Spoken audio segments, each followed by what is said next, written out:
তেহরানের রাজপথ যেন এখন শোক আর ক্ষোভে ভাসছে।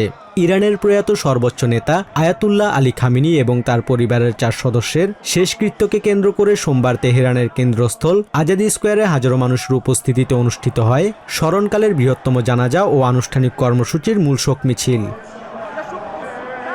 তবে তেহরানের এই শেষকৃত্য রূপ নিয়েছে চরম প্রতিশোধের মিছিলে। ইরানিরা বলছেন, দীর্ঘ 37 বছর ধরে ইরান এবং তাদের প্রিয় নেতা নিগৃহীত হয়েছেন।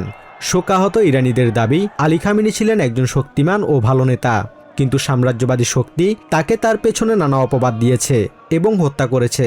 রাজপথে প্রিয় নেতার হত্যার প্রতিশোধের দৃঢ় শপথ নেন সাধারণ ইরানিরা।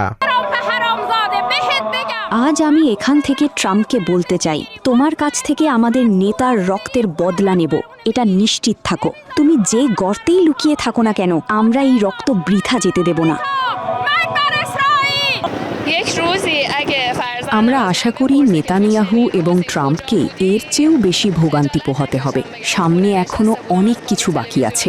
আমরা আমাদের নেতাকে হারিয়েছি, আমরা বিশ্বের সর্বশ্রেষ্ঠ ইসলামী নেতাকে হারিয়েছি। তাদের জন্য সামনে এর চেয়েও অনেক গুণ কঠোর প্রতিশোধ অপেক্ষা করছে।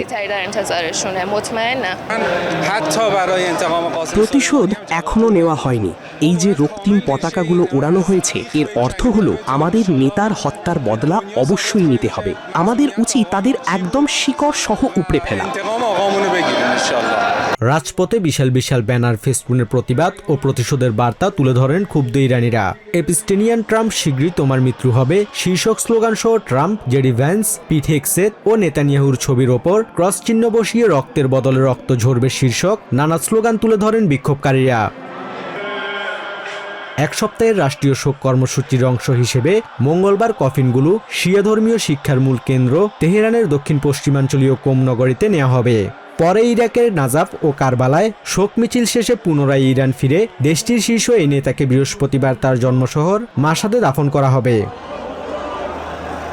Basudebnath, TVN24 news desk.